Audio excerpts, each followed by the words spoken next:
Great, welcome everybody to this workshop on Introduction to Career Development here at UC Berkeley. I'm very pleased to have this opportunity to lead this workshop. My name is Chris McLean. I'm a psychologist in University Health Services, and I manage career programs for campus staff here at UC Berkeley.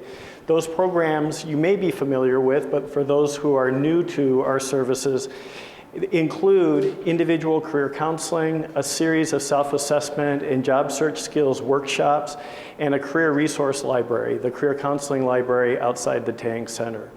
So this workshop this afternoon is being videotaped for those on campus who might not be able to attend today.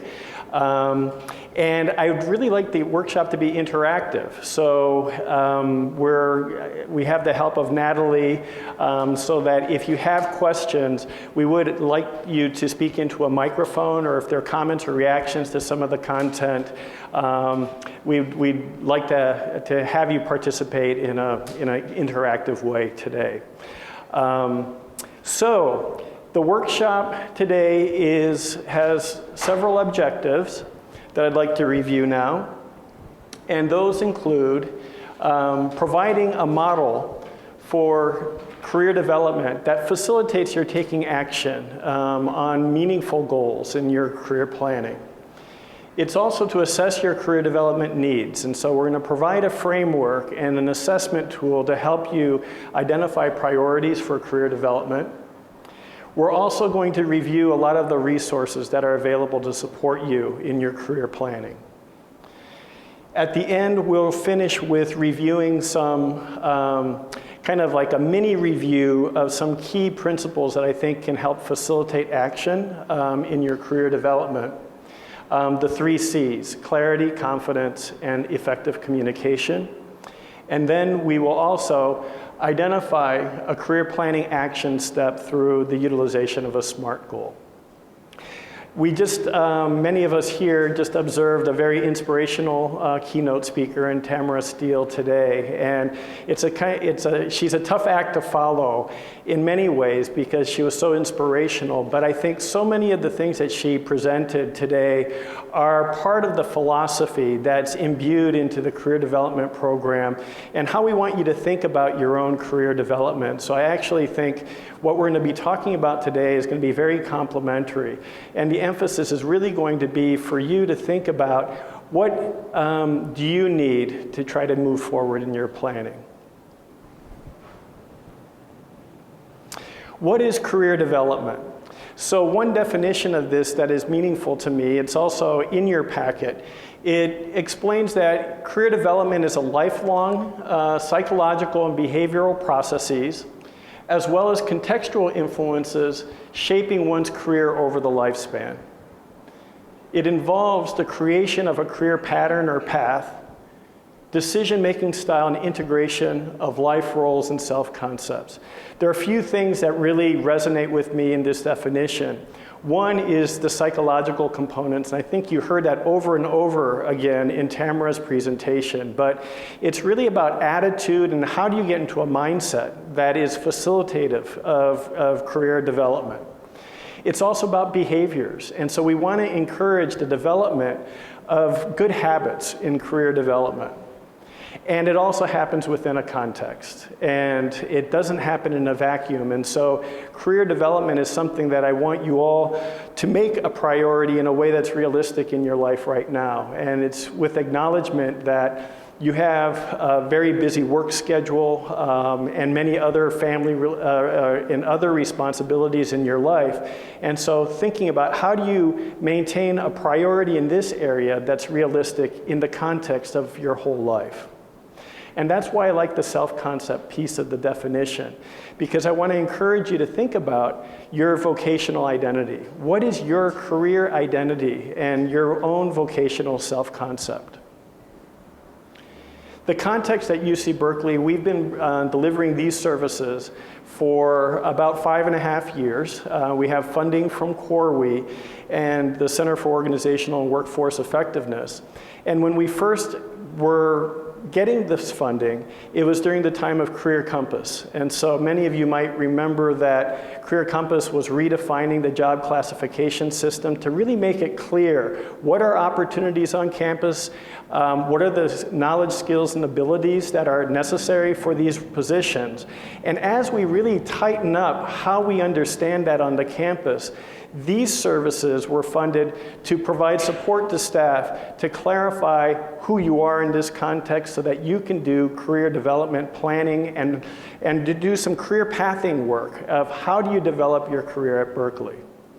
Soon after the Career Compass initiative, the economy tanked, and rather than there being a lot of new opportunities, there was more downsizing on the campus. And over the past few years, we've had the Operational Excellence Initiative and currently undergoing kind of campus shared services.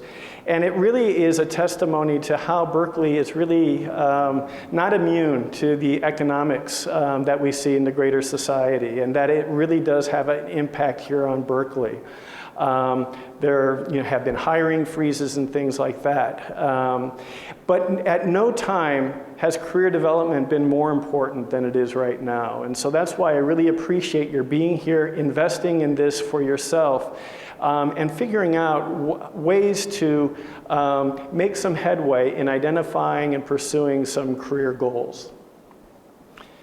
The workshop approach, you may have heard the expression, everything in the kitchen sink. And that's what we're going to do today. So we're going to throw out a lot of information. We'll review a lot of information about resources so that you really understand what's available and what's going to be best for you.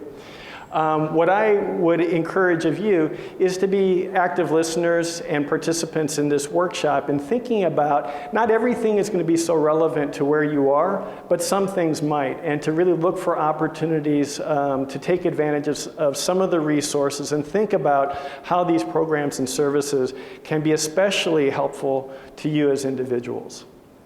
So, with that in mind, I want to review a career development model that we've developed for the campus, and then move into doing an assessment of needs within the different components of the model. Very briefly, the self-assessment component is really about you and who you are in a career context. So it's knowledge, or it's about kind of your interests, skills, and values, what's important to you in work. The career awareness piece is, how do you know what's out there? How do you find good information about careers and career trends and forecasts? What are kind of emerging career areas where there may be more opportunity? It's also learning about opportunities here at UC Berkeley. How do you learn about jobs, maybe different skills and trainings that are related to career? The reason as a psychologist that I'm really interested in career development is that I think it gets a really short shrift, the whole career development field, in that a lot of the work that we do is with students in our counseling service. You'll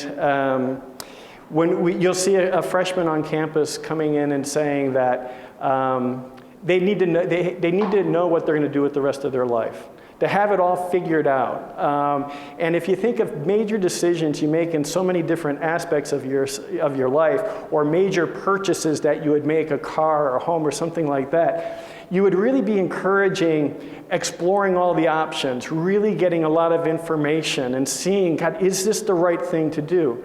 And with career development, there's so much pressure to have it figured out. So we'll hear about it, and maybe you can relate to that, geez, I know someone on my floor who knows they're going to be a doctor, and I've got a few different ideas, but I don't know what I'm going to major in, there's something wrong with me. John Krumboltz, who's a psychologist, who's spent much of his career studying career development and developing theories in this area, has a really nice reframe for that. And so when I talk to students about kind of going home for breaks and things like that, and they're undecided, that's like the terrible thing to say, I'm undecided. Really? You don't know what you... It's like, rather than being undecided, to be in the mode of actively exploring your options.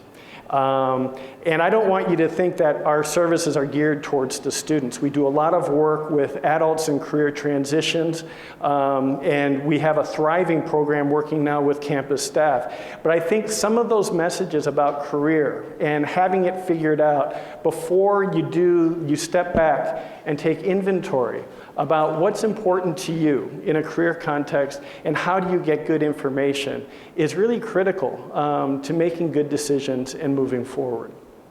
The goal setting part of the career development model is what I think of as kind of the life happens part. You know, this isn't a linear process where it's like, okay, this is what I like and there's an opportunity, you connect the dots.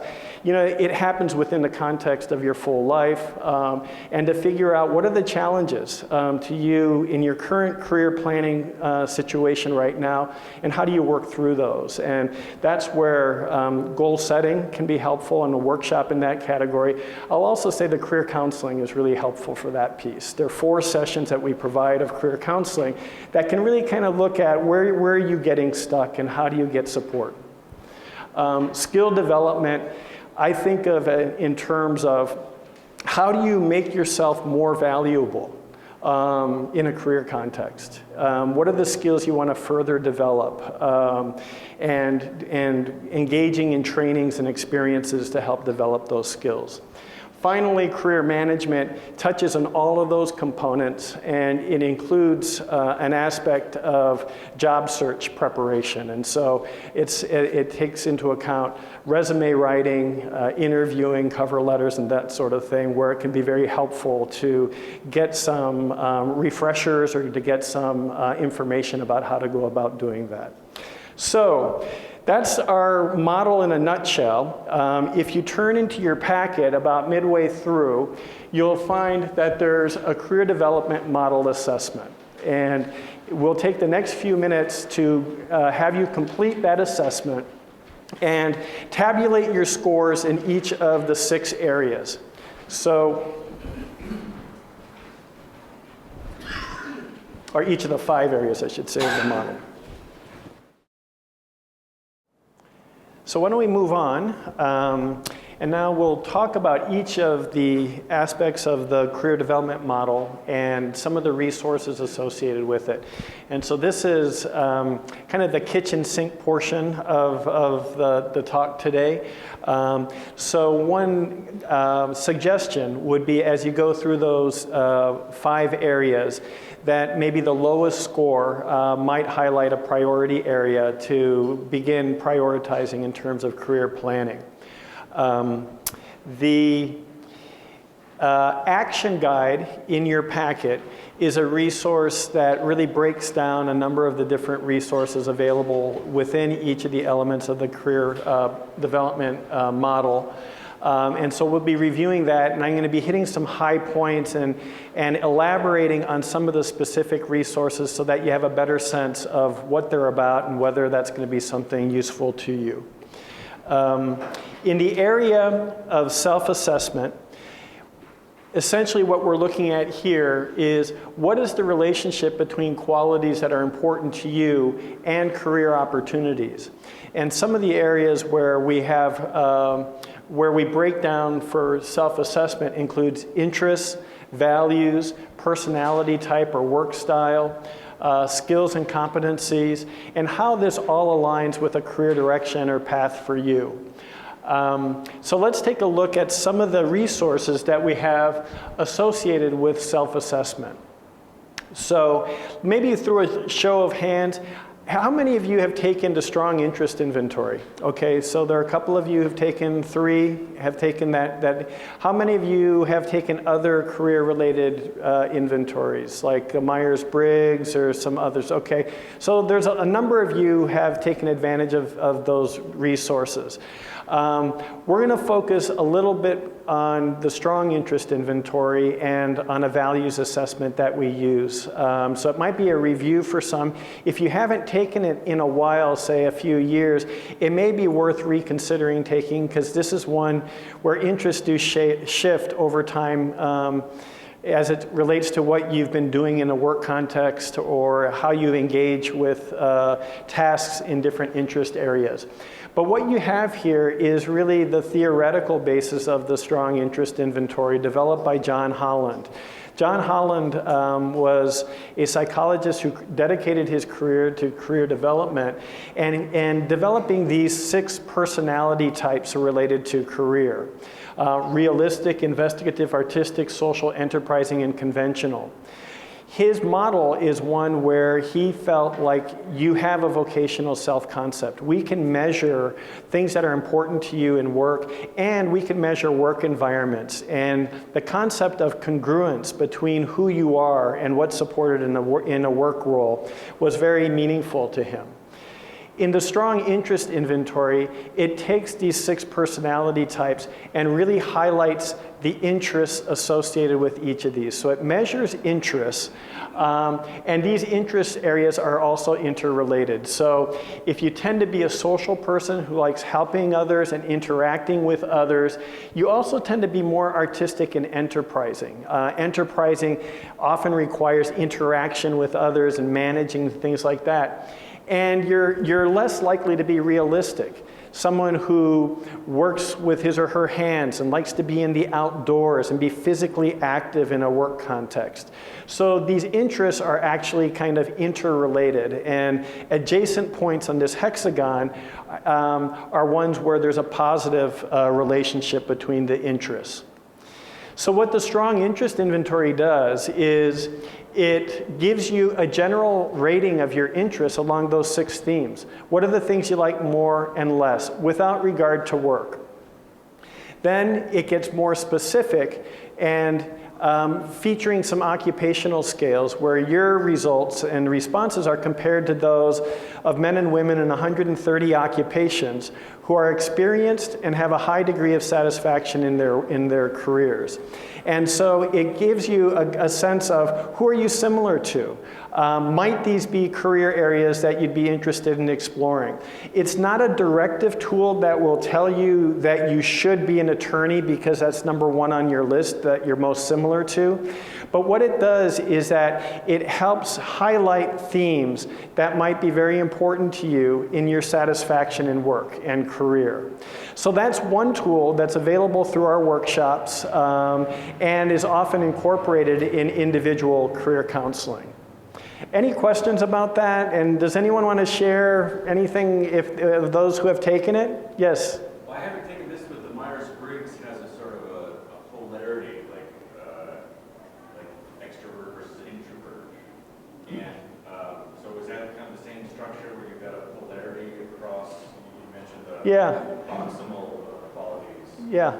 That's a good point. So the question is, he's Anatoly, is that right? Has taken the Myers-Briggs, and it's a measure that looks at you're either this or you're that, and there's kind of like opposites almost on a continuum on a dimension of personality.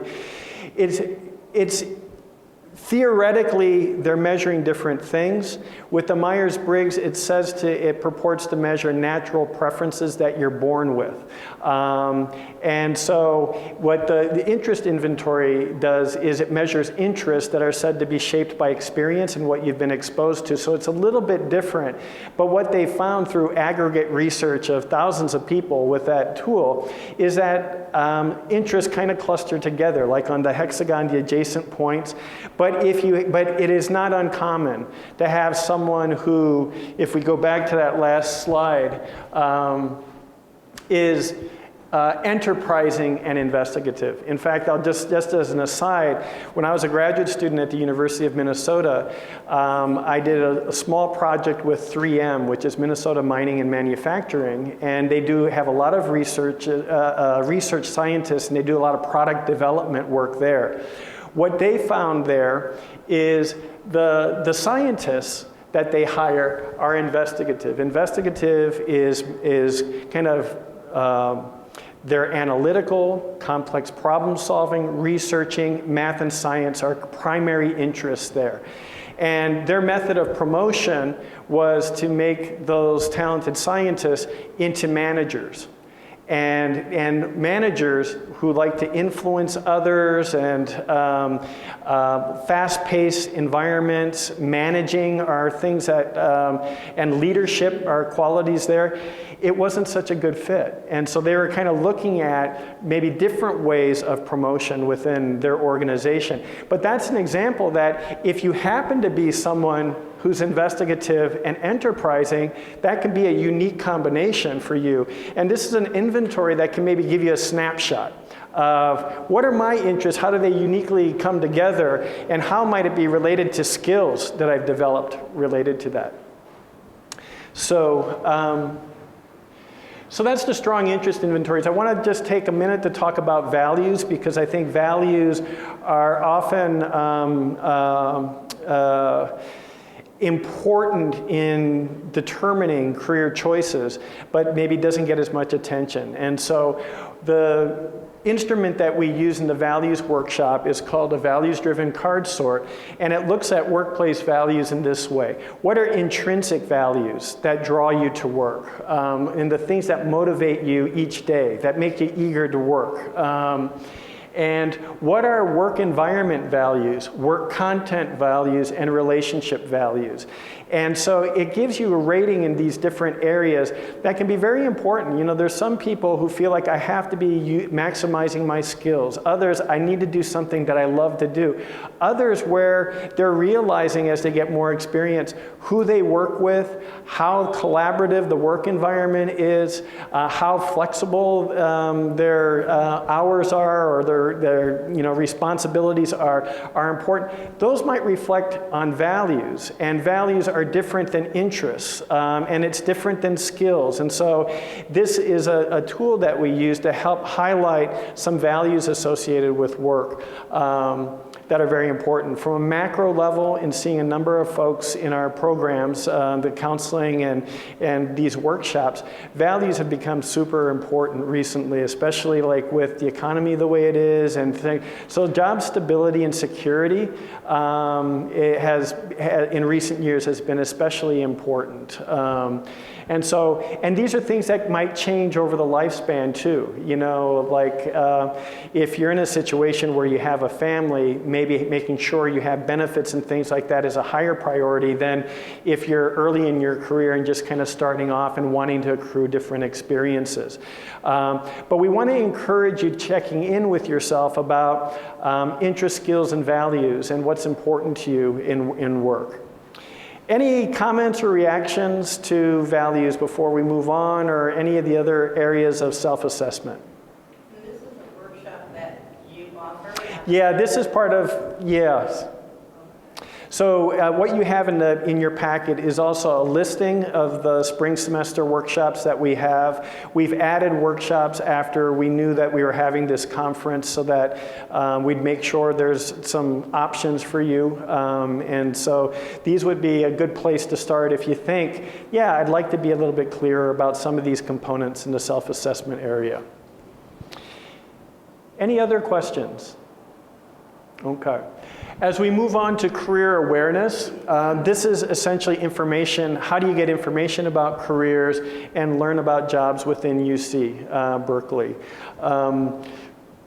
Some aspects of it can involve job families, career paths. Do you know how to get access job openings, and do you do that routinely to kind of get a sense of what is available, what might be priority areas for hiring, but also skills and what's involved in some of the different positions. Core competencies we're going to talk a little bit more about that are valued by the university. And department and division goals. So hopefully there are things that happen, within your department as you go through, have staff meetings or performance evaluations. There can be discussions about what are priorities in the units and maybe opportunities for you to develop your skills. And throughout career awareness, networking is really critical. And so you heard about it in Tamara's talk over the noon hour.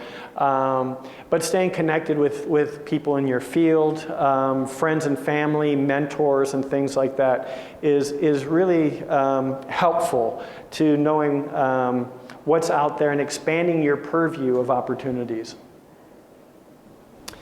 Some specific resources in the career awareness area include on Career Compass, there's a Berkeley Job Builder. And so this is an example of kind of the detail you can get associated with job information.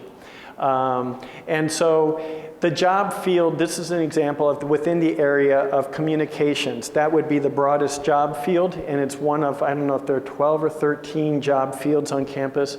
And the job family is broadcast communications. And then within that are position descriptions and qualifications for a broadcast communication specialist 1, 2, 3, and 4. And so on Job Builder, it's not the easiest site to manipulate, but it has this information so that you can really drill down to the very specific level of what's required at these different. And if I were to advance within a job field, what would be the skills that I'd be developing or training that would be necessary? Yes? So one of the, I'm kind of interested in this, because should I say this for film? No, I work in a very small research center. Yes. And it's great, but there's nowhere for me, there's no position within my unit Yeah. that I would like to move to. Yeah. And it's sort of obscure what's happening everywhere else on campus. We don't interact that much with other departments on campus.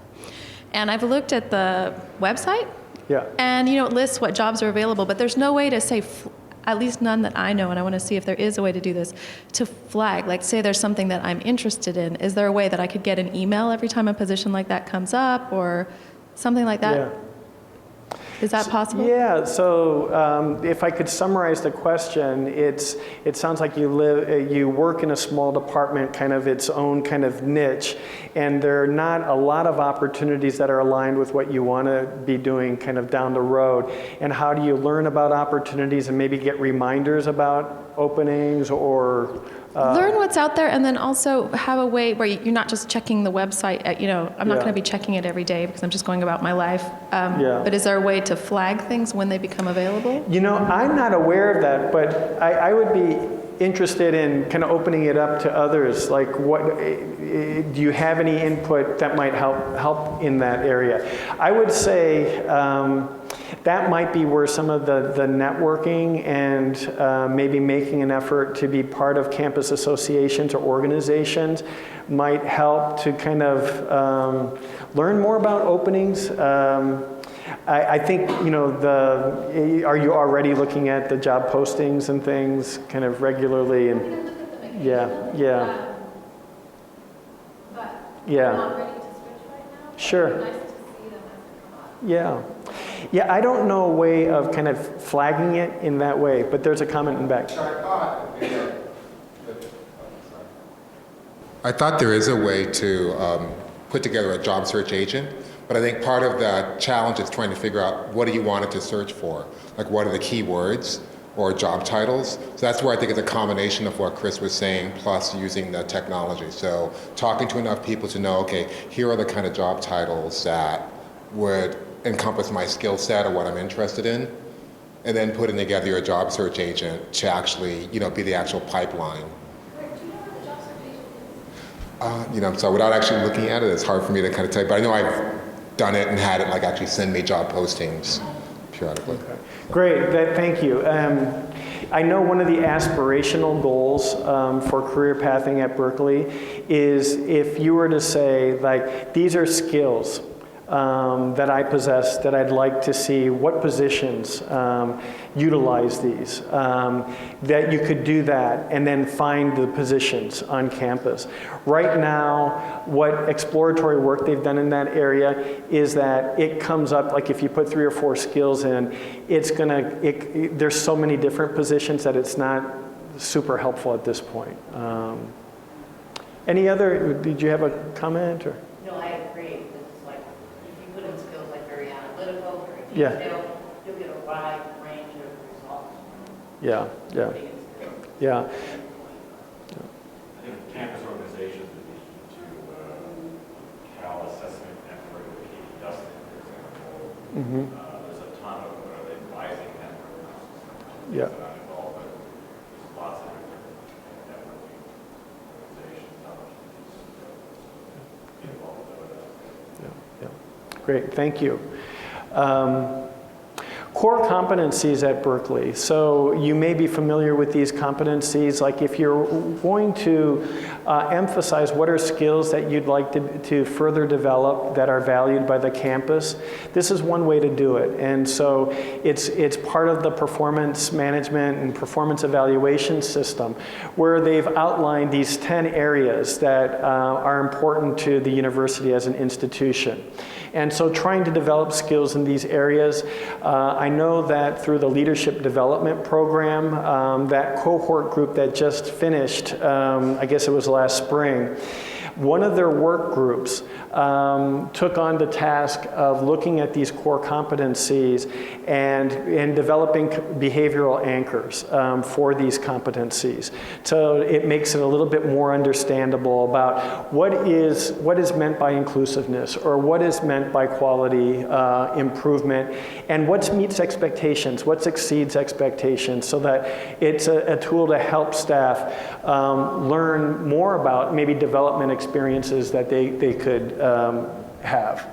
So here are some examples of core competencies in the area of teamwork and quality improvement. And so we're hoping that what happens more routinely is that within your department, you get a sense of what are some needs. And in these areas, quality improvement, I know, is a huge one on campus. How do you measure the effectiveness of what you're doing and what your department is doing? And if there are opportunities where you can make some inroads in evaluating that for your department, that can be a skill that then you can showcase as you apply for or explore new possibilities. The next dimension in the model where we have resources is around goal setting. And so briefly, goal setting has to do with taking action that integrates the self-assessment information and the career awareness information into a career development plan. And so thinking about how do you frame short and long-term goals in this area can be really helpful to try to create a vision for your future and where would you like to see your work life go. And aligning career development action goals, again, with what are initiatives and priorities within your department or division with your self-assessment information. One way of thinking about career planning goals is to utilize SMART goals. And we'll take some time later at the end of the workshop to have you take a moment to define a SMART goal in the career development area. But SMART goals are a system that's been developed which research has shown has been pretty effective in supporting goal achievement. And the SMART goal is an acronym for specific, measurable, attainable, relevant, and time-bound. So specific, is it clear and specifically stated what you're trying to achieve? Can you measure it? And so in career planning, it might be, well, I want to research more about jobs on campus. Well, try to be more specific. I want to look at 3 jobs this week and identifying what specifically those might be. Is it attainable? And so one aspect of attainable goals is to make sure that you're not setting yourself up to fail in achieving the goal. So one personal way I think about it is like there have been times when I thought, I should lift weights and get bigger. I'm kind of skinny. And so if you try to do too much and you go that first day and that second day, boy, by that third day you don't want to do it, and then after a week you've scrapped that plan. That's one example of how important it is. It isn't that you don't have ideas about goals and how to proceed with it, but it really has to be calibrated in a way that it fits with the rest of your life, and that it's attainable and achievable and not overly stressful, so it discourages action. Kurt Levine is a social psychologist who's done, there's some nodding, that has done research on on performance and stress. And so you may have seen that curve. There's a curvilinear relationship. If your goals are too loose, it's like the loose strings of a guitar that doesn't play music. If it's too tight, it's going to break. So you look for that optimal level of attention where it's motivating you to take action. You have to do something to achieve it. But it's in that sweet spot where you know that if you exert the effort, there's high likelihood that you'll achieve that goal. Another aspect, is it relevant? You know, it's got to mean something to you. Why do you want to achieve that goal? And not just to say it, because if you say, yeah, I want to do this, but you don't really want to do it, it can be discouraging and kind of erode self-esteem. And finally, having it be time-bound can give you a marker for when you want to complete and provide some optimal attention to that goal. So that's SMART planning goals, and like I said, we'll come back to that later. In the skill development area, a few thoughts on this is, this is how you make yourself valuable. And so how do you identify skills that you want to further develop for career advancement and enrichment? And so part of that is doing a self-assessment, like what are the things that you want to, that you've got motivation to further develop, the skills areas. It might come in context of, you know, talking with folks in your department or your supervisor. So we're hoping these are things that happen as part of performance management, and that professional development goals for staff really have teeth to it, that supervisors make this a value. But ideally, these should be things that come up in performance evaluations as you think about how you want to develop yourself. And when you develop skills, I think the point I want to emphasize about that is that a relatively small amount of the skill building comes from formal education and training. You know, so it's not going to be, don't look so much to a class, although there are some content areas where you need that exposure and learning to help you advance. But so much of the skill building and skill development comes from experience. And this is something where, again, referencing the talk at noon today, is like looking for those on-the-job experiences. So taking on a complex or difficult project, assuming new department responsibilities. One of the things with a lot of change taking place on campus that does present some opportunities for doing some new things and maybe developing some skills. Off-the-job experiences. How many of you are part of campus associations or community groups and organizations where you've got a significant kind of leadership role or membership role where you're doing new things? You know, I think of things like I've coached my son's Little League and my daughter's softball teams. And, you know, you can kind of think, well, that's, you know, what's that got to do with work and things like that? Well, you know, you're trying to, part of what you're doing is you're working with groups. You're trying to create a nice atmosphere for them to learn and build skills. You're communicating with the families. As a psychologist, I've never been more challenged than working with 10-year-olds in a dugout. But there's a whole lot that goes with that. The communication piece of putting the emails together, corresponding to people in a timely fashion. That's like one small example of skills that get developed in different roles. And taking the risk to say, okay, I know I've got a lot going on right now, but this might be worth it to meet new people and develop some skills. And so looking for those opportunities to do that.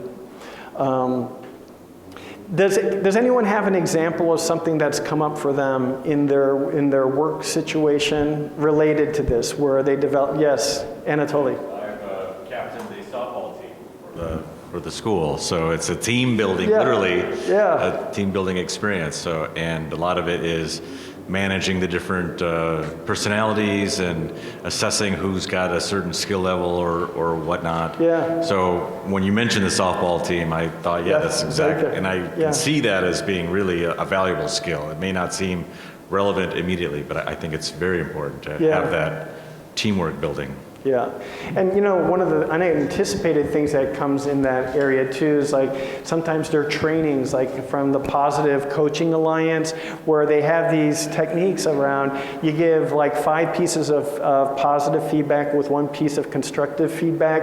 It's like it gives you some tools that you can use in other contexts to support people feeling good about themselves and taking risks and dealing with disappointments. Any other examples that people want to share?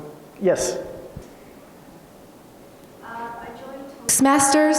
Sorry, Toastmasters on campus. And at every meeting, you can choose a role to do, such as like, you know, being the Toastmaster, so you would organize the meetings every week. And also, you can run for officer. And so I recently joined that, and it's been a great experience so far. Yeah, well, that's great. And can you just share a little bit about how did you decide to do that? And what was that like? Because you know, it's probably a little scary. Yeah, well, for my job, I have to go out and recruit students, and sometimes have organized workshops and presentations. So I wanted to work on my public speaking skills and presentation skills. So that's why I decided to join. Yeah, and what has it been like for you? I still get nervous when I speak, you know, in front of a group. But, you know, the more practice I get, the, you know, better I will get at speaking. Yeah. Great, thanks. I think that's just a great example of, you know, making room for that kind of developmental experience and seeing how it relates to work responsibilities and looking for opportunities to take advantage of that. And so I really appreciate your sharing that. The last component of the model is career management, and this is, like I referenced before, it really involves a little bit of everything that we've talked about. So reflecting on what's important to you in your work and taking time to do that and take inventory of yourself. So that would be related to that self-assessment. Researching careers and job opportunities, building networks, participating in mentoring relationships, and so Berkeley Staff Association is a great opportunity for, they have a mentoring program, and it's another way of learning about the campus. Increasing resilience and ability to tolerate change, updating your resume, so that's part of communication, and continuously developing yourself in your career all falls kind of within this career management piece. Another way of thinking about the career management are the 3 C's of career development, the clarity piece. So clarity, again, knowing yourself and knowing what's out there in work and taking a moment to periodically to do that is important. Confidence, I'm going to come back to in a second. Communication, communicating your strengths. And so resume writing, interviewing, and so forth is really important. And with confidence, where this is really involving the psychology of career development that I think is so important. And some things about confidence is the concept of self-efficacy has been written a lot. In social cognitive career theory, Lent, Brown, and Hackett have developed this theory where they talk about self-efficacy being the pillar of career development. And how do you build self-efficacy and that belief in yourself? And self-efficacy is simply the belief that I really think I can do something that I set out to do. And I think you provided a great example of that, like to build a skill. How do you develop confidence in your public speaking skills? Well, one way of developing that self-efficacy is getting the experience, and maybe in Toastmasters, they talk about the structure of giving talks and how to approach that and some of the feelings that might come up. But self-efficacy is if you think you're good at something, you're going to pursue it. You're much more likely to pursue it. And so different ways of building self-efficacy involve performance accomplishments, kind of reflecting on those, reminders of the skills that you've developed through your work achievements, to really break that down. Somewhat related to this, I used to teach a class for student athletes here several years ago and on career development. And so part of it was we practiced doing interviews as it. So I hear these very confident student athletes, and then you put someone in front of them in a mock interview, and it's like, what do you tell me about your skills that you bring to this position? Well, I think I'm good at time management because I'm on a team. And it's like, it's really remarkable. It's like they had low self-efficacy when it came to how do you approach an interview. And that self-doubt came up. But when you look at an interview and you look at something like, how do you break down your performance accomplishments to highlight some skills that are related to a position? How do you name those skills and maybe have an example that you can quickly reference in an interview? It's like it's bringing it into like your sweet spot in the strike zone as a hitter. So you want to really think about like what are your strengths, how do you communicate those strengths, and in every area of career, these components of career development, whether it's exploring careers and getting good information, whether it's interviewing or developing a resume, getting information on how to do it and talking to people and getting feedback and getting clarity in that process can be very helpful. So one part of self-efficacy is really reminding yourself of your achievements, that really embed skills that you are responsible for, that you've executed and you can communicate. Vicarious learning, so researching careers, doing informational interviews, shadowing can be really important. So when you really get a view of what is this really like, it makes it more familiar and it helps you with that uncertainty and developing some efficacy about whether or not that's something you would want to do and whether you could do that. Social persuasion. This is where mentorship, even family and friends, but people who know your strengths are important to stay connected with. How many of you have had an experience where, whether it was a professor, a boss, some mentor, person in a mentor role, saw something in you that really took you aback and saw a strength in you that was highlighted? Have any of you had that experience? Yeah, so some of you, do you mind, Carolyn, sharing what that was like for you? Sorry about that. Now you'll never raise your hand. I didn't realize it until I had one of my first professional office positions that my ability at pattern recognition and being able to look at a very large thing and see all the small pieces and go, that's where the pattern's broken, that's what we have to fix. Mm-hmm. And I had a supervisor at the time who looked at me and said, how did you see that? I'm like, well, it's right there. Yeah. And she'd been looking at the exact same report for 2 days and hadn't seen it. Yeah. And I didn't realize that was actually unusual. It was the first time somebody said, no, that's really good. Yeah.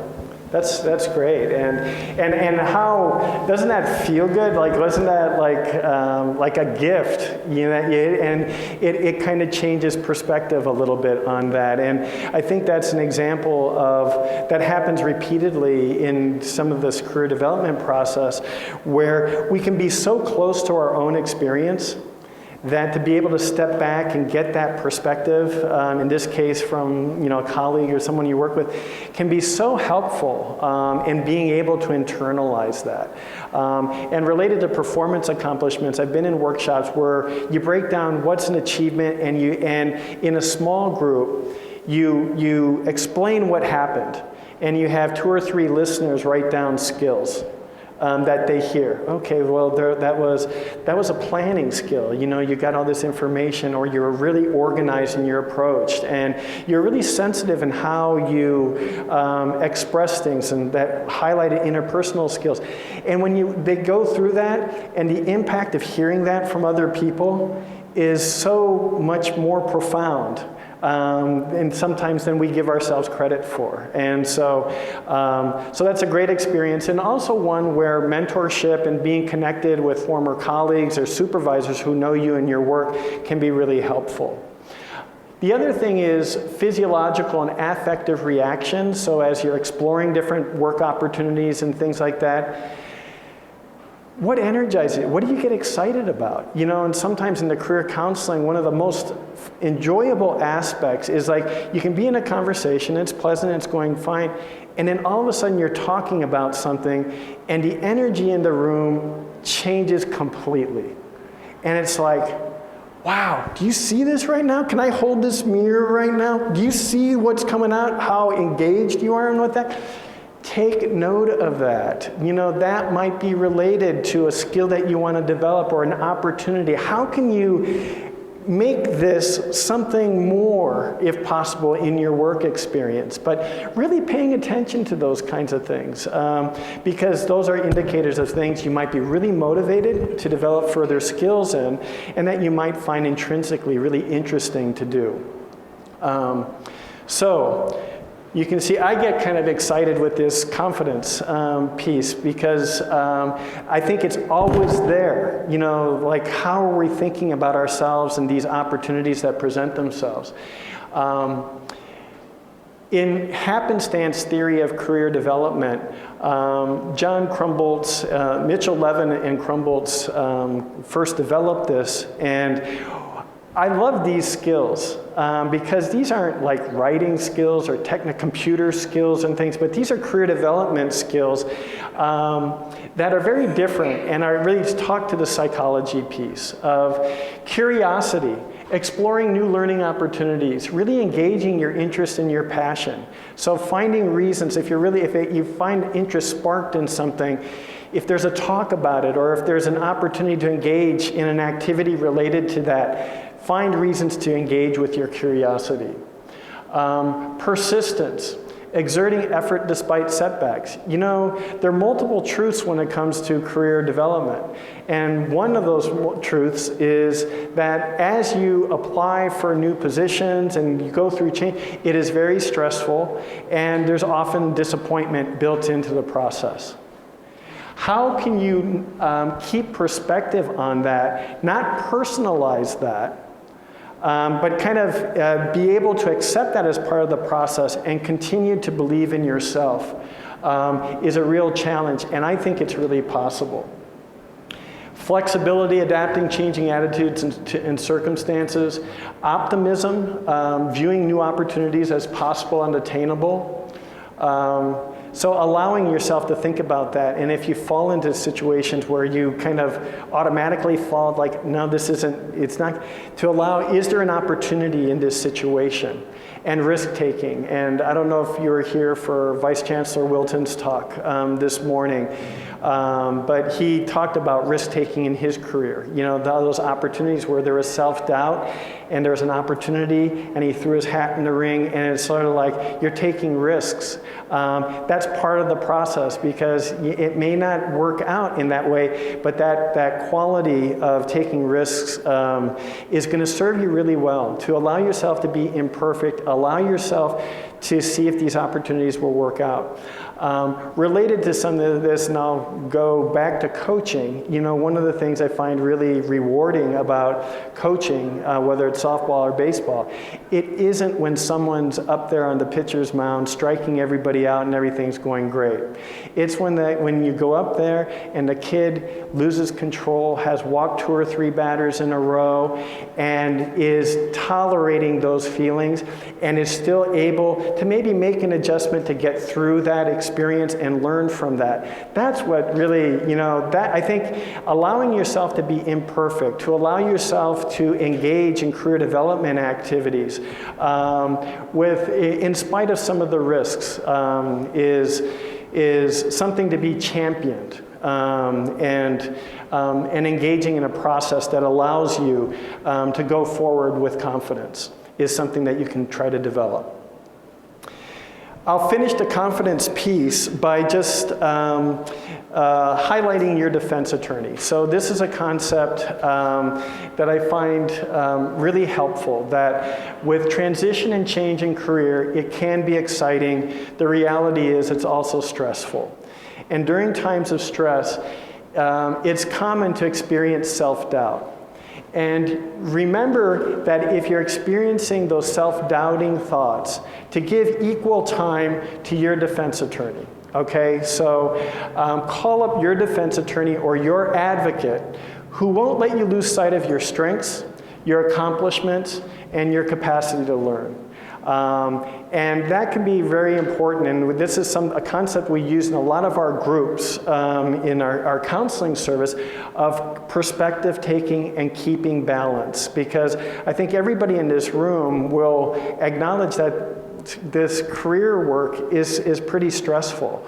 And so keeping perspective, and if you find yourself kind of going to that self-doubting place, make sure you give time to the other side and things, your strengths, your ability to learn, and sometimes focusing on those accomplishments can be helpful. People relate to that? Does that make sense? Okay. So when you think about career development activities, can anyone, like if we were to do a weather check, is this something you come at with confidence, hopefulness? Are you discouraged? Anyone want to say? Okay. Bueller? Anyone? Yeah. But I think this is something that we hear a lot from some of the folks participating in our programs, and hopefully might be tools that you can reference and access to be helpful. Okay, let's finish today by going back to goal setting. And in your packet, you have a worksheet for a SMART action goal. So I'd like you to think about kind of the different areas in career development. It doesn't have to be a big goal that you're setting, but I'd like you to think about a particular goal that's specific, measurable, and relevant to your current situation. That might relate to a specific action step that you can take. Maybe if I can have your attention for a second. Does anyone want to share a career action goal that they developed? Be so bold. Share that with the group. Come on, there's got to be one of you out there. Yeah. Jeremy, do you want to would you mind sharing with the group? I will, but I sort of cheat. Okay, that's okay. I mean, I just started at Cal a few months. Is this working? Yeah. Yes. All right. I just started at Cal a few months ago, so I'm not exactly looking for a new job yet. Yeah. But I'm still sort of thinking about that just because I'm learning my way around the university. But my wife is also, she's been a classroom teacher for long enough that she doesn't want to be a classroom teacher anymore. Yeah. And is interested in transitioning to a job at the university. And so most of my goals were about taking her down those steps to use some of the campus's resources to figure out where she wants to be. Great. So. Yeah. So okay, yeah, but you're engaging in the resources. That's great. Yeah. So like I said, it's a little bit of a cheat. But, but you're also in a situation that career development. I want to just encourage.